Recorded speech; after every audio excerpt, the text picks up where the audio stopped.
Hello, this is your host, Todd Lewis. So, the Praise of Folly podcast is episode 2 of the historical blackout, part 2 of the struggle against the historical blackout. We're going to pick up where we left off at part 3, chameleon historiography. Willis Walter, This is Pearl, the United States and Japan, 1941. As a contribution to historical knowledge and perspective, this book does not deserve serious notice.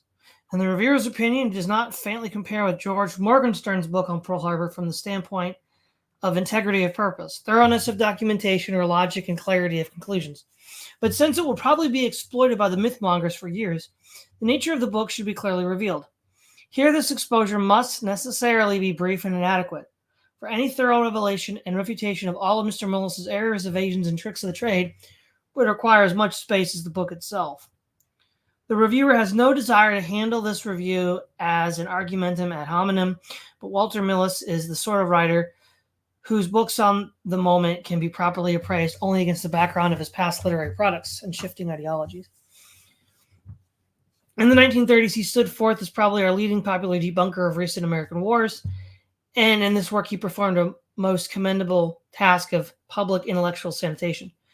In 1931, he brought out the martial spirit, which removed the halo of heroism from the Spanish-American War and its leading participants. In 1935, his Road to War did an equally fine job on Woodrow Wilson and Colonel House in the First World War. In a similar vein, Viewed Without Alarm, Europe Today, published in 1937, Millis pursued the same skeptical line. This book, it is pertinent to note, is not now listed among his publications in his entry in Who's Who in America. In it, he vigorously attacks the warmongers and alarmists, the thoroughly condemned British appeasement of Hitler and the Axis, and looked forward sympathetically and hopefully to the future Nazi unification of Central and Balkan Europe. In a chapter significantly entitled How to Stay Out of the War and Like It, we find the following remarkable statement. If the Nazis can create a going economic and social system in Central Europe, it will be, however, unpleasant for the lesser nations, which swallows not a menace but a market and a stabilizing force for the rest of the world. Page 53. The main danger, Millis goes on to point out, is that the Nazis, through rashness or impatience, may fail in this benign mission of unification and thus lay Europe open to war and anarchy.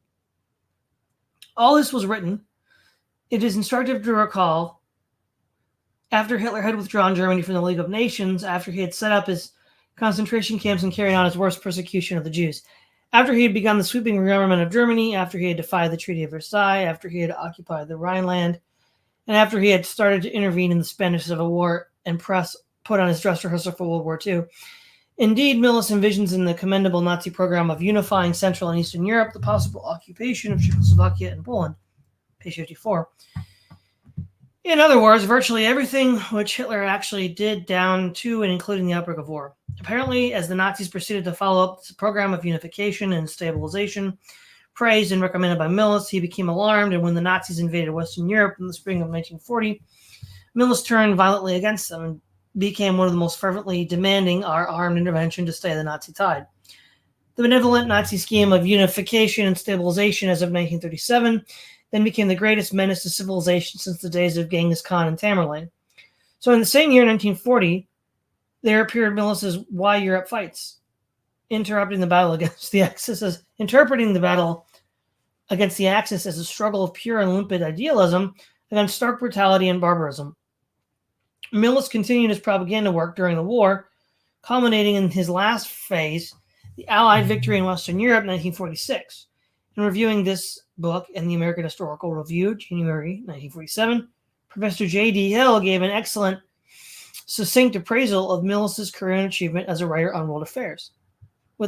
With The Martial Spirit, 1931, and The Road to War, 1935, both of them book club selections, Walter Millis proved himself to be a careless historian, but a competent propagandist for the isolationist idea. Came Munich, and he was one of the first publicists and journalists to do a flip-flop. His Why Europe Fights will probably be viewed by the same future historian as a factor in America's new road to war in World War II. The Office of War Information knew a good instinctive propagandist when they saw one, and quite wisely sought Mr. Millis as a consultant. The latest book, The Last Phase, is the result.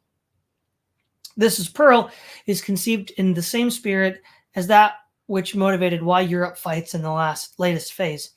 In his unabashed effort, one, to glorify the war which resulted so disastrously for us that we are already on the verge of the Third World War, to eradicate its allegedly unfortunate results, to whitewash the Roosevelt administration and our military and naval authorities at Washington by clearing them of any serious responsibilities for Pearl Harbor, and three, to saddle most of the blame that can be assigned to the Americans on the unfortunate and deliberate neglected commanders at Pearl Harbor, Admiral Husband E. Kimmel, General Walter Campbell Short.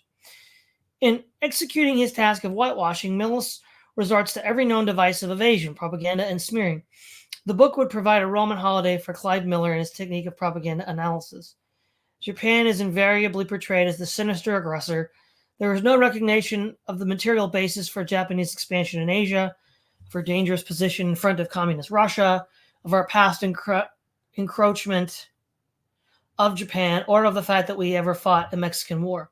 China, a giant with vast territory and a population of 400 million, which could have driven Japan into the sea at any time, it could have curbed public venality and anarchy in Chinese national affairs, is pictured as a pitiful, helpless victim of overwhelming Japanese aggressive power. The United States appears always as the benevolent patron of peace and justice in the Far East. It is not made clear that we helped to set Japan on her feet as a military and imperialist power and encouraged her earlier deeds of valor, including condoning her sneak attack on Port Arthur in 1904. There is no revelation that the Stimson Doctrine was a menace and persistent obstacle to peace in the Far East from 1932 to 1941, that this doctrine was faithfully followed by Roosevelt from his inauguration to Pearl Harbor, or that we lent no aid to the efforts to arrive at a decent settlement of Sino-Japanese friction, all too often frustrating the efforts made by others. Millis invariably interprets Japanese moves to preserve peace with the United States in 1944 as a hypocritical and contemptible smokescreen to hide their determination to attack the United States as soon as practicable. This he does, although he knows that we had cracked the Japanese code and were certain the Japanese peace moves, such as the Kono gestures, were sincerely designed to bring about an adjustment of interests. Even Tojo was willing to halt the fleet steaming to Pearl Harbor if some understanding could be reached which would permit Japan to save its face in negotiations for an agreement with China. There is no adequate recognition that we really opened war on Japan by the oil embargo of July 1941, and that the American Army and Navy leaders both recognize this to be the case, though even Millis does not try to deny the critical importance of the embargo move. Nor is it made clear that war with Japan was actually envisioned at the Newfoundland meeting between Churchill and Roosevelt in August 1941, a fact which Davis and Lindley inadvertently blurted out in their supposedly quasi-official defense of the Roosevelt war policy, How War Came, pages 9 to 13. Secretary Hull's ultimatum of November 26, 1941, which high administration officials and the Army and Navy chiefs were fully aware meant war with Japan, is dismissed as if it had no real power upon events from November the 26th to December the 7th, page 115.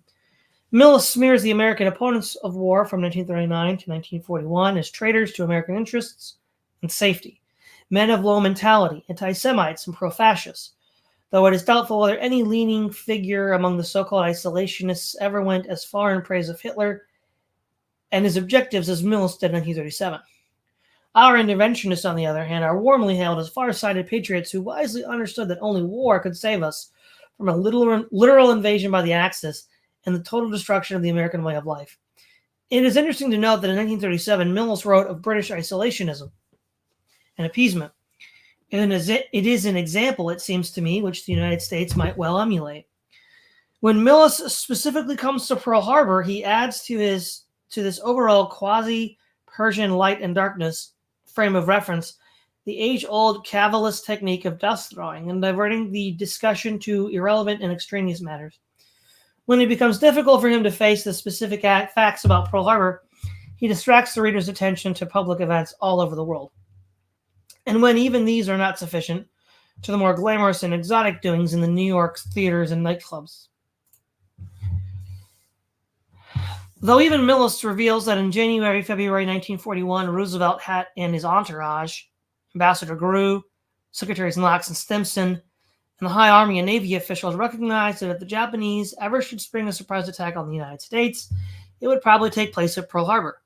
He goes on to assume and assert that when the attack actually became imminent in late November 1941, None of them could possibly have imagined that the Japs would strike at Pearl Harbor. Indeed, for them to have done so would, he tells us, to have been incredible. This despite the fact that hours before the attack came, we had picked up and decoded a Japanese message indicating that an attack would be likely to fall on Pearl Harbor, to say nothing of a mass of other earlier evidence as to Japanese intentions on Pearl Harbor.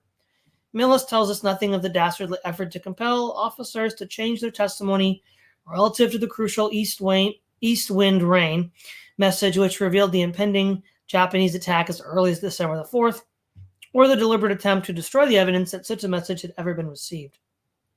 Yet, according to Millis, although nobody in top official circles in Washington elaborately informed almost hourly about Japanese attack plans and developments, could have expected that the Japanese would make a surprise attack on Pearl Harbor. Nevertheless, Kimmel and Short, who had been deprived of all this information from intercepted Japanese secret messages, should certainly have foreseen the Pearl Harbor attack and taken all possible precautions against it, without having any definite orders from Washington to do so.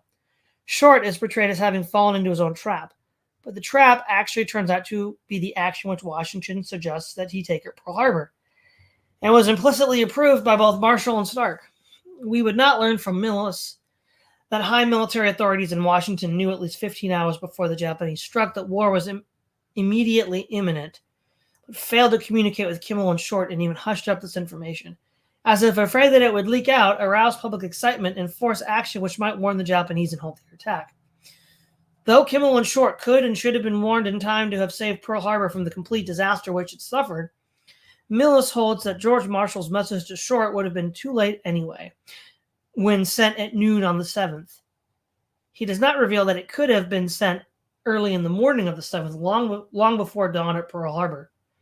Indeed, if General Marshall and Colonel General Walter Bedell Smith had maintained their alertness and efficiency, which they knew the crisis wanted, it could have been sent on the night of December the 6th. Nor does Millis offer any explanation of why Marshall, with his allegedly fabulous memory, could not remember where he was on the night of Saturday, December the 6th, the most dramatic and critical night of his life, while he was not easily accessible early Sunday morning, and why he did not send his belated warning message to Short immediately by quick telephone instead of by ordinary commercial radio, not even marked urgent, just as he might have sent a birthday message to his grandmother. Though we were once led to believe that our defense was paralyzed because of a bacchanalian festivities among the officers and men at Pearl Harbor the night before the Japanese attack, Millis cannot provide evidence to substantiate this. But he does reveal that much of official Washington was gaily cavorting on the night of December the 6th, even those who had good reason to fear that the Japanese would probably strike at Pearl Harbor early the next day. There was no hint in Millis's book that Mr. Roosevelt's appeal to the Japanese emperor to help preserve peace, dispatched the 9th on December the 6th, 9 p.m. on December the 6th, was unsurpassed for deliberate and cynical hypocrisy in the whole history of human diplomacy. Even the Democratic majority of the Congressional Committee on Pearl Harbor, despite its straining to present a clean bill of health for Roosevelt and Hull, makes no such explanations of the explication of the administration as Millis here attempts. A study of the majority report here, leaving aside the caustic Republican minority's report, shows how shallow and misleading is Millis's essay in Apologetics. It is fortunate for such of the American public as wish to be informed about one of the most dramatic and critical events in all our history that Charles Austin Beard's definitive work on President Roosevelt and the Coming of War in 1941 has now been published, and that at least 3 other books by distinguished historians are in active preparation on the same subject. In the New York Herald and the New York Herald Tribune Books magazine, April the 11th, 1948, Millis reviewed Dr. Beard's book. He made no attempt to meet or refute the vast array of facts assembled by Beard. Instead, he sought to discredit the book by smearing it as the product of the devil theory of history. Though Beard's handling of Franklin D. Roosevelt is a masterpiece of frigid historical objectivity compared with Millis's treatment of Wilson and House in his Road to War. Otherwise, Millis only shadowboxed with Beard, mainly concerning Beard's criticism of Roosevelt and Hull for not making public our negotiations with Japan in 1941. Millis made a great ado over the allegation that the Japanese had requested secrecy on this matter.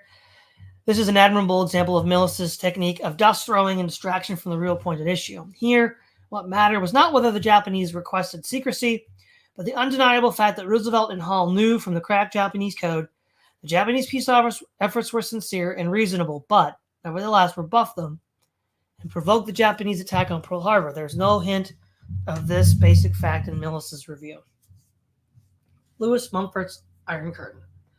The editor of the New York Times. It is not my place to write letters to newspapers, but the announcement in your columns that Lewis Mumford has resigned in protest over the award of a gold medal to Dr. Charles Austin Beard by the National Institute of Arts and Letters for the best historical work by an American during the last decade raises some important issues regarding the freedom of writing and historical truth. It is obvious that Dr. Beard needs no defense, nor will he be harmed by Mumford's ill-conceived onslaught. Indeed, I have written Dr. Beard congratulating him more heartily upon Mumford's resignation than upon the receipt of the medal.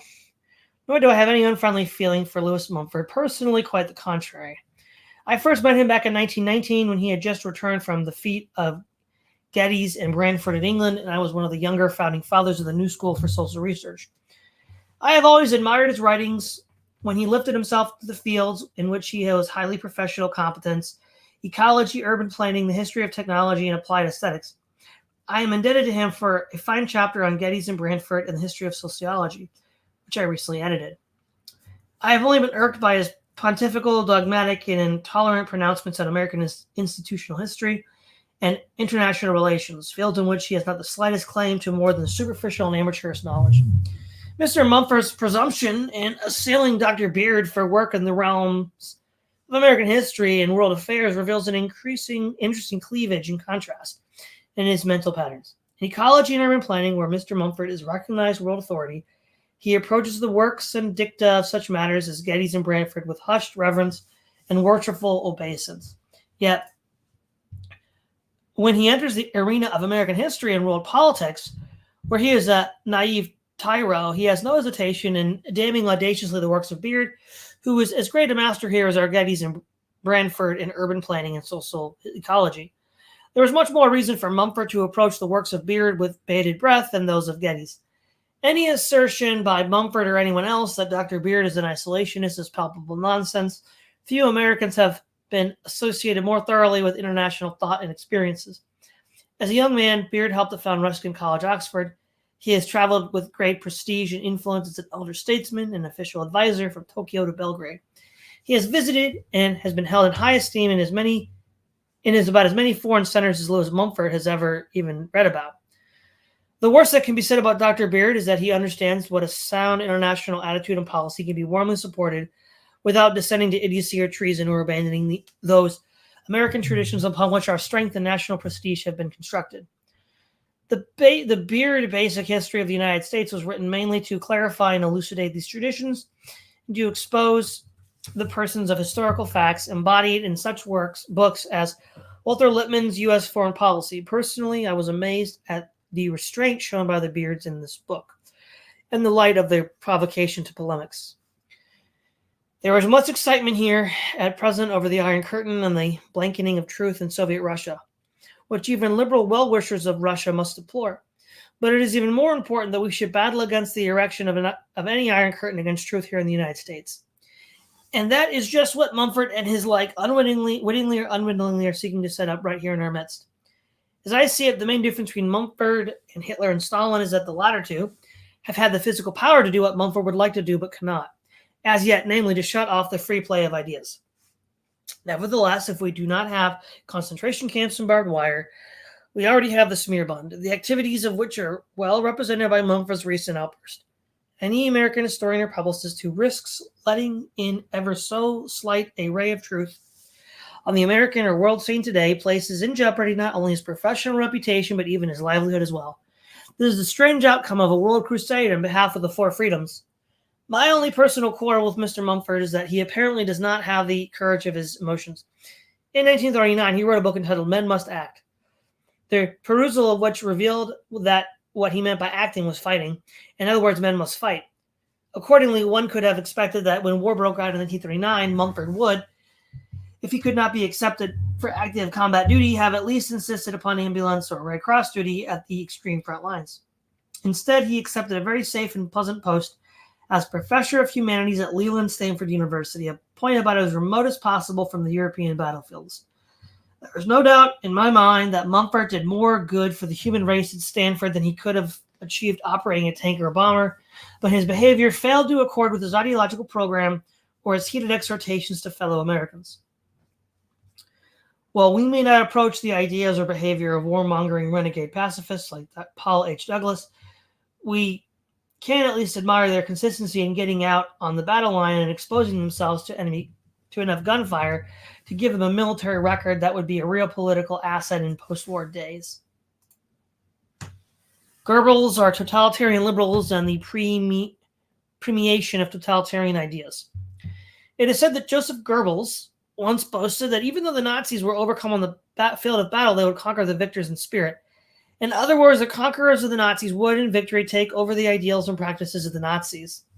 This is what Goebbels boasted of, and it is what I have feared. I elaborate on this theme as the main reason why we should not enter the Second World War in an address delivered before the Institute of Politics at the University of Virginia in June 1940, and embodied the idea in an article in the Virginia Quarterly Review, autumn 1940.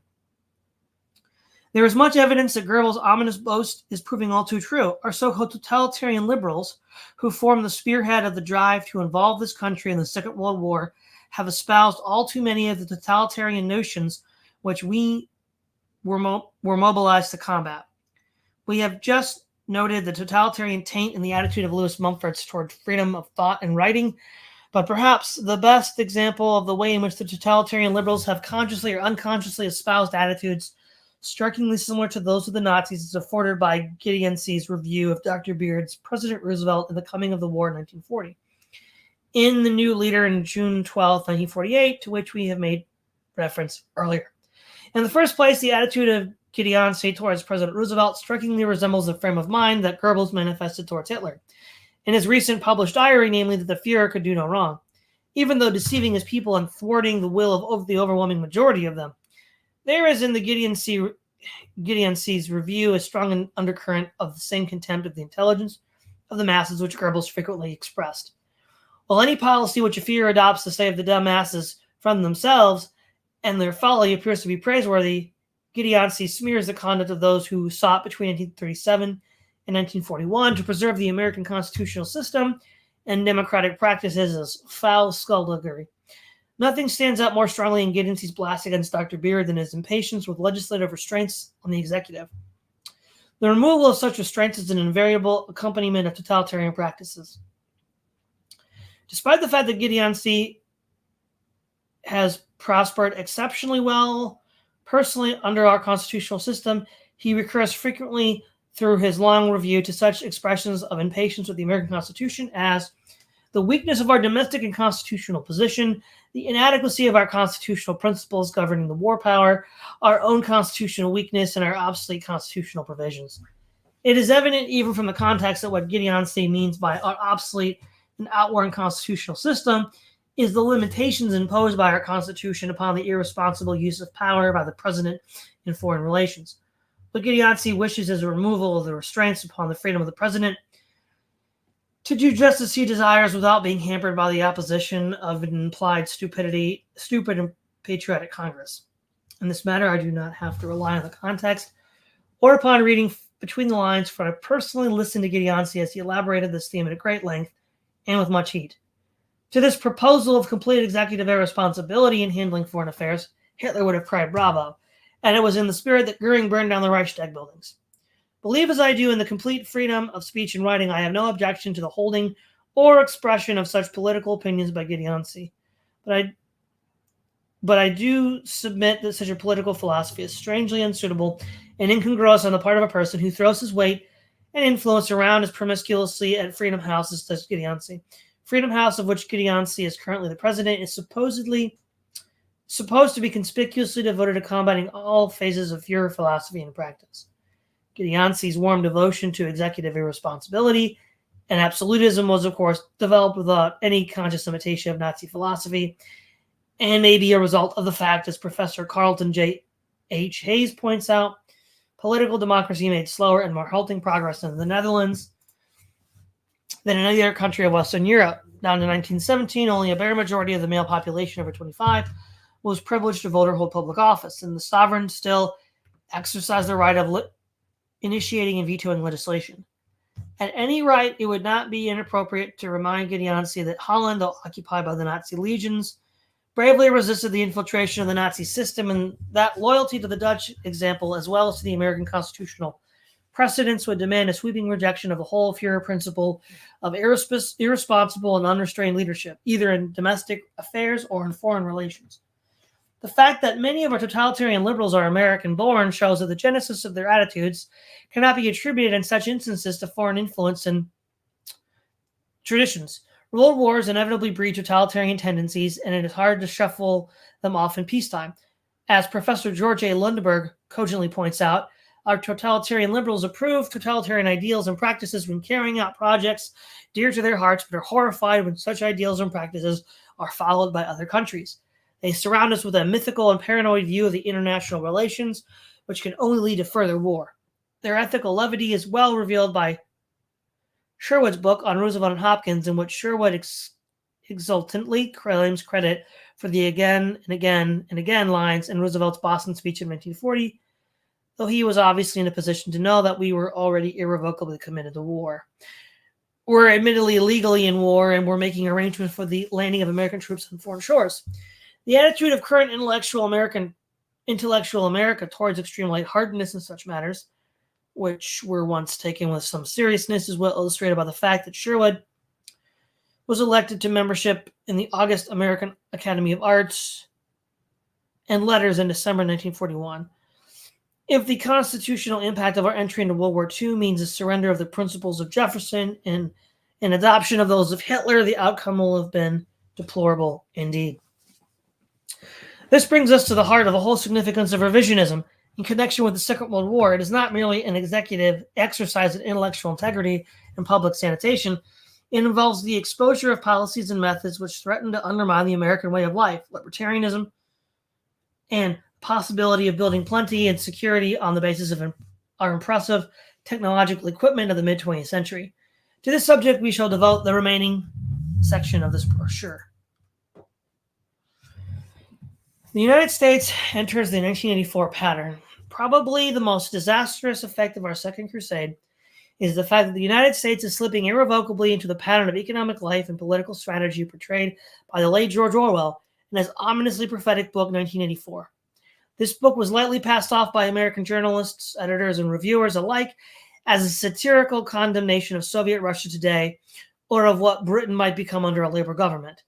But its main significance resides in the fact that it is an alarmingly accurate forecast and description of the system of society and mental attitudes in which all the major countries of the world seem to be drifting as a result of the Second World War, and its aftermath in the cynical but universally popular Cold War.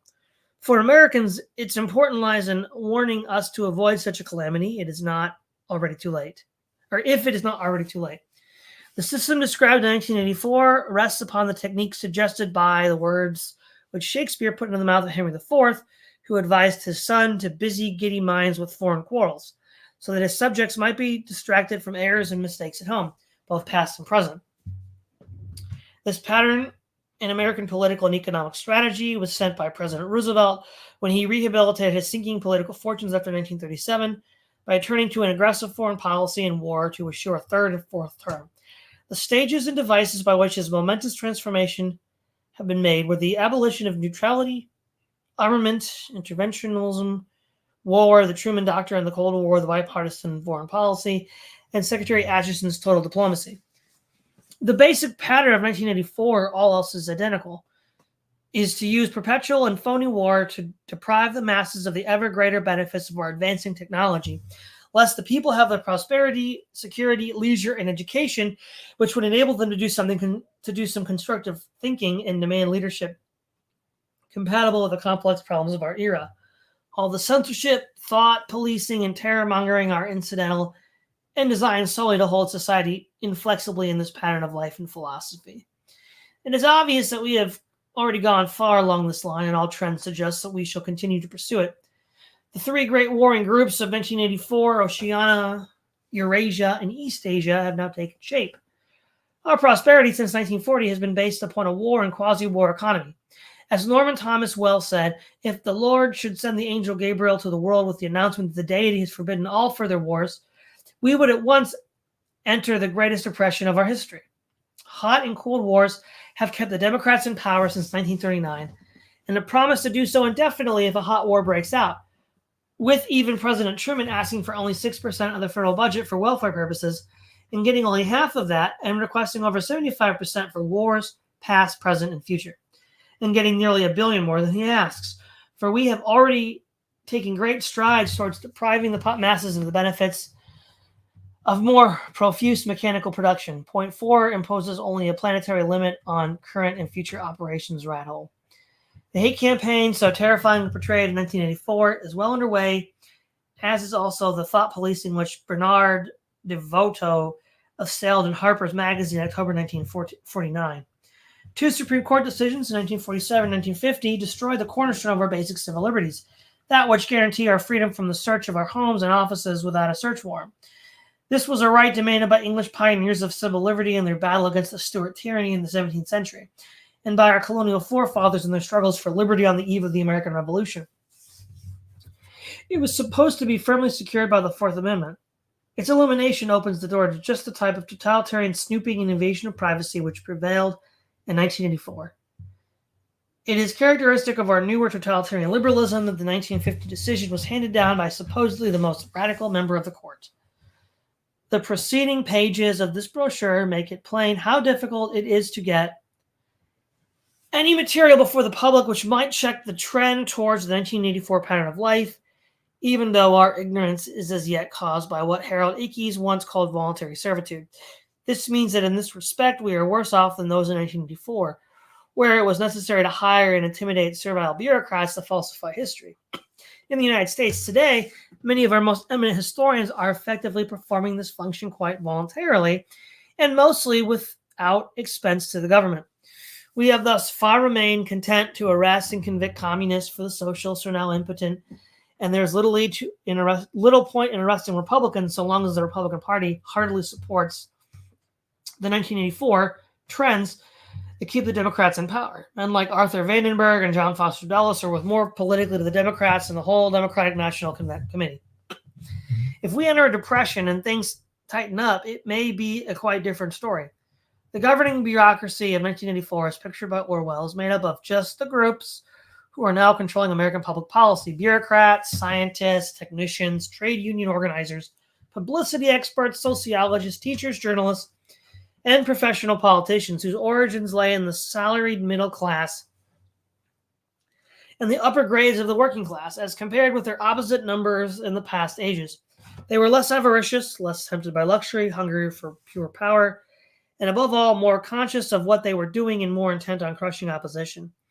It will be evident to discerning readers that what Orwell is describing here is precisely our totalitarian liberals who have been taking over power since 1933, and especially since 1939. It is interesting and significant that in its issue of February the 19th, 1950, the New York Times published a survey of our current government types, which fully confirms this diagnosis of our present-day public servants. We have already richly developed the newspeak and doublethink semantics of 1984.